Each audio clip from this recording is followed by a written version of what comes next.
శ్రీమన్నారాయణ. ఓం శ్రీ గణేశాయ నమ. ఓం శ్రీ వేదవ్యాసాయ నమ. మనం మహాభారతం అధ్యయనం చేస్తున్నాము. ఆది పర్వంలో ఈరోజు భాగంగా నారాయణం నమస్కృత్య నరం చైవ నరోత్తమం దేవీం సరస్వతీం వ్యాసం తతో జయముదీరయేత్. నారాయణ స్వరూపుడైన శ్రీకృష్ణునికి, నరోత్తముడైన అర్జునునికి, వారి లీలలు ప్రకటించే సరస్వతీదేవికి, దానిని రచించిన వ్యాసునికి నమస్కరించి ఆసుర భావాలను తొలగించి అంతఃకరణ శుద్ధి కలిగించే మహాభారతాన్ని అధ్యయనం చేస్తున్నాము. వైశంపాయనుడు చెప్తున్నాడు, ఒకసారి వ్యాస మహర్షి హస్తినాపురంలో గాంధారి దగ్గరకు వచ్చాడు. అతడు సంతుష్టుడయ్యేలా ఆమె సేవా శుశ్రూషలు చేసింది. వ్యాసుడు ఆమెను ఏదైనా వరం కోరుకోమన్నాడు.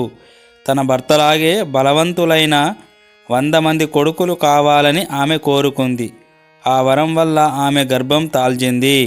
2 ఏళ్ళైనా గర్భం అలా నిలిచి ఉంది. ఈ మధ్యలో కుంతికి యుధిష్ఠిరుడు జన్మించాడు. స్త్రీ స్వభావమైన తొందరపాటు కారణంగా ధృతరాష్ట్రునికి తెలియకుండా ఆమె గర్భ విచ్ఛేదం చేసుకుంది. ఆమె గర్భం నుండి ఇనుపగుండులా అనిపించే ఒక మాంసపిండం బయటపడింది. 2 ఏళ్ళు కడుపులో ఉన్నాక కూడా అది గట్టిగానే ఉండడం వలన గాంధారి దానిని పారవేయాలనుకుంది. వ్యాస భగవానుడు తన దివ్య దృష్టితో దానిని చూచి వెంటనే ఆమె దగ్గరకు వచ్చాడు. గాంధారి, నీవు చేస్తున్నది ఏమిటి అని మందలించాడు. గాంధారి అంటోంది, మహాత్మా, మీ ఆశీర్వాదం వలన గర్భమైతే నాకు ముందే వచ్చింది, కానీ కుంతికే మొదట కొడుకు జన్మించాడు. 2 ఏళ్ళు కడుపులో ఉన్న 100 మంది కొడుకుల బదులు ఈ మాంసపిండం కలిగింది. ఇదేమిటి ఇలా జరిగింది అని తన మనస్సులో ఆవేదనను ఉన్నట్లుగా చెప్పింది. అప్పుడు వ్యాసుడు, గాంధారి, నేను ఇచ్చిన వరం నిజమవుతుంది, ఎన్నడూ అసత్యం కాబోదు. ఎందుకంటే నేను నవ్వులాటకైనా అబద్ధం చెప్పను. నీవు వెంటనే 100 కుండలను తెప్పించు, వాటిలో నేతిని నింపు, వాటిని సురక్షితమైన స్థలంలో జాగ్రత్తగా ఉంచే తగిన ఏర్పాటు చేయి. అలాగే ఈ మాంసం పిండం మీద చల్లని నీటి చల్లు అని చెప్తాడు. నీరు చల్లగానే ఆ పిండం 100 ముక్కలవుతుంది. ఒక్కొక్క ముక్క వేలడంత ఉంటుంది. వాటిలో ఒక ముక్క ఎక్కువ ఉంది. వ్యాసుని ఆజ్ఞానుసారం ఆ ముక్కలన్నీ కుండలలో భద్రపరిచారు. వాటిని 2 ఏళ్ల తర్వాత తెరవాలని చెప్పి అతడు హిమాలయాలకు తపస్సు చేసుకోవడానికి వెళ్ళిపోయాడు.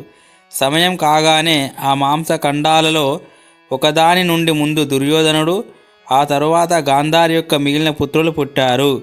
యుధిష్ఠిరుడు అంతకుముందే పుట్టాడని తెలుసు కదా. దుర్యోధనుడు పుట్టిన రోజునే అత్యంత పరాక్రమం గల భీమసేనుడు కూడా పుట్టాడు. దుర్యోధనుడు పుట్టగానే గాడిదలా అరిచాడు. ఆ శబ్దం విని గాడిదలు, నక్కలు, గద్దలు, కాకులు అరవడం మొదలుపెట్టాయి. సుడిగాలి వీచింది. చాలా చోట్ల మంటలు చెలరేగాయి. ఈ ఉపద్రవాలన్నింటితో భయపడిన ధృతరాష్ట్రుడు బ్రాహ్మణులను, భీష్ముణ్ణి, విదురుణ్ణి, ఇంకా తన దగ్గర బంధువులను, కురు వంశ శ్రేష్ఠులను పిలిపించి ఇలా అడిగాడు, మన వంశంలో పాండుకుమారుడు యుధిష్ఠిరుడు రాజకుమారులలో పెద్దవాడు. అతని గుణాల కారణంగానే అతనికి రాజ్యం లభిస్తుంది.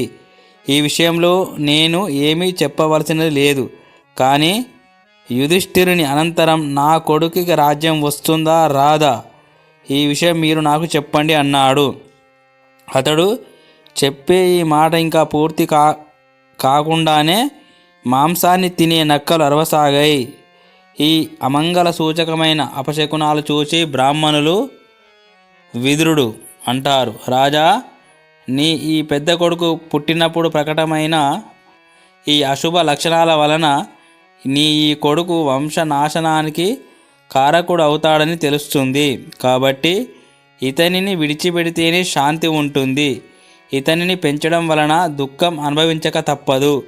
నీవు నీ వంశానికి మేలు జరగాలని కోరుకుంటే 100 మందిలో ఒకడు తక్కువైనా పర్వాలేదు అనుకొని ఇతనిని విడిచిపెట్టు. అలా చేసి నీ వంశానికి, సమస్త లోకానికి మేలు చేకూర్చు. కులం కోసం ఒక మనిషిని, గ్రామం కోసం ఒక కులాన్ని, దేశం కోసం ఒక గ్రామాన్ని, ఆత్మ కళ్యాణం కోసం సమస్త భూమండలాన్ని త్యాగం చేయాలి అని శాస్త్రం స్పష్టంగా చెప్తుంది అని నచ్చచెప్పారు. అందరూ ఎంత చెప్పినా బుజ్జగించినా కూడా పుత్ర స్నేహంతో ధృతరాష్ట్రుడు దుర్యోధనుణ్ణి విడిచిపెట్టలేకపోయాడు. ఆ 101 ఖండాల నుండి 100 మంది పుత్రులు, ఒక పుత్రిక పుట్టారు. గాంధారి గర్భవతిగా ఉండి ధృతరాష్ట్రునికి సేవలు చేయలేని స్థితిలో ఒక వైశ్య యువతి అతనికి సపర్యలు చేసింది.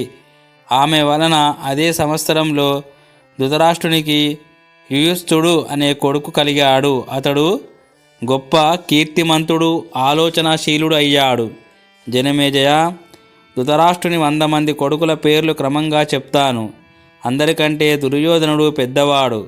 రెండోవాడు యుయుత్సుడు. తరువాత వరుసగా దుశ్శాసనుడు, దుస్సహుడు, దుశ్శలుడు, జలసంధుడు, సముడు, సహుడు, విందుడు, అనువిందుడు, దుర్దర్శుడు, సుబాహుడు, దుష్ప్రదర్శనుడు, దుర్మర్శనుడు, దుర్ముఖుడు, దుష్కర్ణుడు, కర్ణుడు, వివింశతి, వికర్ణుడు, శల్యుడు, సత్వుడు, సులోచనుడు, చిత్రుడు, ఉపచిత్రుడు, చిత్రాక్షుడు, చారుచిత్రుడు, శరాసనుడు, దుర్మధుడు, దుర్విగాహుడు, వివిస్సుడు, వికటాననుడు, ఊర్ణనాభుడు, సునాభుడు, నందుడు, ఉపనందుడు, చిత్రబాణుడు, చిత్రవర్మ, సువర్మ, దుర్విమోచనుడు, అయోబాహుడు, మహాబాహుడు, చిత్రాంగుడు, చిత్రకుండలుడు, భీమవేగుడు, భీమబలుడు, బలాకి, బలవర్ధనుడు, ఉగ్రాయుధుడు,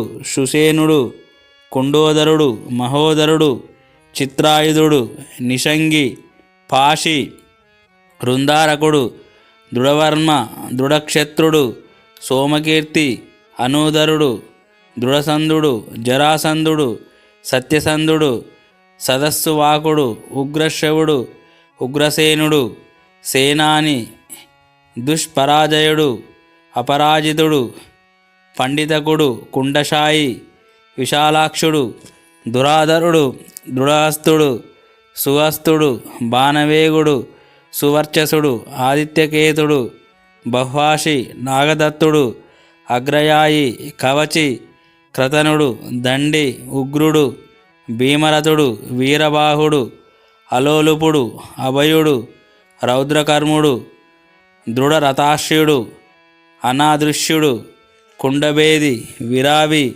ప్రమదుడు, ప్రమాది, దీర్ఘరోముడు, దీర్ఘబాహుడు, మహాబాహుడు, వ్యూఢోరస్కుడు, కనకధ్వజుడు, కుండాషి, విరజసుడు. ఆడపిల్ల పేరు దుశ్శల. వీరందరూ గొప్ప పరాక్రమవంతులు, యుద్ధ కుశలురు, శాస్త్ర పండితులు. ధృతరాష్ట్రుడు వీరికి వయసు రాగానే యోగ్యులైన కన్యలతో వివాహం జరిపించాడు. దుశ్శలకు జయద్రథునితో వివాహం అయింది. ఓం శాంతి శాంతి శాంతి. హరి ఓం తత్సత్. శ్రీరామకృష్ణార్పణమస్తు.